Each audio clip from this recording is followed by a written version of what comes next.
Саламатсыздар ма? Бүгін 5-ші семинар тақырыбымыз химиялық тепе-теңдік бөлімін оқытуда дидактикалық бірліктерді ірілендіру технологиясын қолдану. Сабағымыздың мақсатына жету үшін бірнеше міндеттер, бақылау сұрақтары және тапсырмалар берілген. Кім дайын? Тақтаға шығып орындауларыңызды сұраймын. Саламатсыздар ма? Бүгінгі біздің қорғайтсағымыз химиялық тепе-теңдік бөлімін оқытуда технологиялық қолдау тақырыбын өтеміз. Бізде ең бірінші оқушылар химиялық тепе-теңдікті терең түсіну үшін заманауи технологиялар қолданамыз. Бұндай технологиялар күрделі химиялық процестерді визуализациялауға мүмкіндік береді. Бұл оқушыларға тепе-теңдік динамикалық табиғатын көрнекті түрде түсіндіреді. Сонымен қатар интерактивті әдістерді пайдалану олардың сабаққа деген қызығушылығын арттырып, белсенділік пен шығармашылық ойлау қабілеттерін дамытуға үлкен үлес қосады. Одан кейін бізде сұрақтар туындауы мүмкін. Қысым, температура немесе концентрация өзгеретін кезде тепе-теңдік қалай ығысады деген. Ол кезде біз Ле-Шателе принциптен сүйенетін боламыз. Одан кейін өндірістегі химиялық тепе-теңдікті басқару қандай маңызға ие?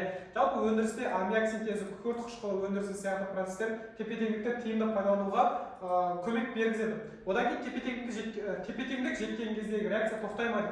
Оқушылар динамикалық тепе-теңдік ұғымын түсініп, алға және кері реакциялардың бірдей жылдамдығын жүретінін дәлелдейді. Келесі бізде оқушыларға сабақты дұрыстап түсіндіру үшін ойындар. Бізде Learning Apps программасы бойынша бұл платформада химиялық тепе-теңдікке байланысты интерактивті тапсырмалар бар. Мысалы, мына жерде ссылкаға кіріп ойнап көрсек болады. Келесі бізде оқушыларға сабақты дұрыс түсіндіру үшін арнайы платформалар. Біріншісі Learning Apps. Бұл платформада химиялық тепе-теңдікке байланысты интерактивті тапсырмалар бар. Яғни сөз жұмбақ шешу арқылы сабақты түсіндіре болады. Мысалы, мына ссылкаға кіріп көреміз. Мына жерде сөз жұмбақтар көрсетілген. Мысалы, үстін басты қайтымсыз реакция жүруінің шарттарының бірі ненің түзілуі. Осы жерде жауап беру керек. Келесі FET программасы. Бұл программа бойынша біз химиялық тепе-теңдіктің бағанасын түсініп, реакцияларды теңестіреміз. Мысалы, үстін басып көрейік. Мына жерде бізде реакция көрсетілген. Енді осы жерден теңестіреміз. Мысалы, сутектің, азоттың 1 молекуласы қатысады, сутектің 3 молекуласы қатысады. Нәтижесінде 2 молекула аммиак түзіледі. Мына жерде көрсетілген. Осылай практика жүзінде көрсетсек болады. Бүгінгі біздің семинарымыздың тақырыбы химиялық тепе-теңдік бөлімін оқытуда дидактикалық бірліктерді ірілендіру технологиясын қолдану. Біз бірінші бұл тақырыпты 3-ке бөліп қарастырдық, яғни қазір осының бәріне әрқайсысына тоқталып, және ол тақырыптарды қалай түсіндіретінімізді айтатын боламыз. Бірінші тақырыпша бізде химиялық тепе-теңдіктің негізгі заңдылықтары. Бұны біз Хан Академия деген платформа арқылы түсіндіретін боламыз. Ол платформада бізде неше түрлі сол тақырыпқа байланысты бейне сабақтар мен тапсырмалар, тесттер бар.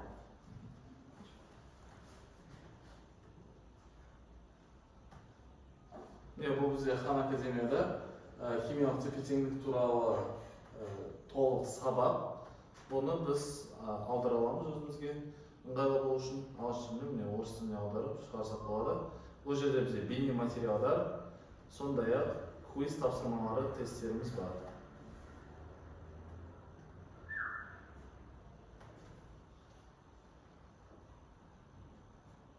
Келесі бізде осы тақырыптарға байланысты сұрақтарға қарастырып өттік. Ол бізде химиялық тепе-теңдіктің қандай жүйелері ғана орнайды. Тепе-теңдік күйінде тура және кері реакцияның қандай сипаттамасы бірдей болады. Төмендегі реакциялардың қайсысында тепе-теңдік орнай алмайды деген секілді осындай сұрақтар қарастырдық. Келесі ол бізде Kahoot. Бұл бізде геймификацияға қолданылатын платформа. Бұл симуляцияда біз мысалға алатын болсақ, көптеген частицалардың бір-біріне соғылуын көруімізге болады. Және де олардың активтенуіне бізде температураның қатысы. Және мына жерде бізде графа берілген жалпы энергияның жалпы потенциалы және температура көтерген сайын бізде жалпы энергияда жоғарылайды. Ал температураны түсірген сайын энергия төмендейтінін көруімізге болады. Келесі бізде үшінші ол тепе-теңдік констатация және оны қолдану. Біз бұл тақырыпқа Wordflow платформасы арқылы кері байланыс ретінде тапсырмаларды түсу үшін уақытымызда сілтемесі және қасына QR код қосылды. Иә. Мысалға алатын болсақ, егер константа бірден жоғары болса, реакция қандай бағытта жүреді? Және де біз бұл жерге егер де бірден жоғары болса, реакция қандай бағытта жүреді? Бізде жауабы оң. Дұрыс. Дәл осылай тапсырмалар орындасақ болады. Бізде келесі апай, біз мына платформаны тек қосымша платформа ретінде қарастырдық. Өйткені бізде бұл платформа YouTube-тың көшірмесі сияқты.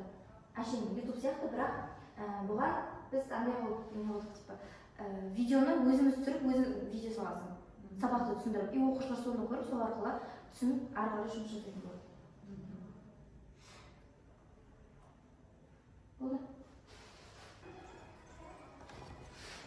Бізде тақырып химиялық тепе-теңдік бөлімін оқытудағы дидактикалық бірліктерді ірілендіру технологиясын қолдану.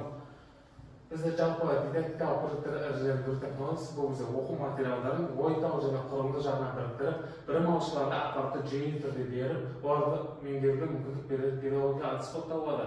Бұл технология оқушылардың танымдық қабілеттерін арттырып, білімді ұзақ мерзімде есте сақтауға ықпал етеді.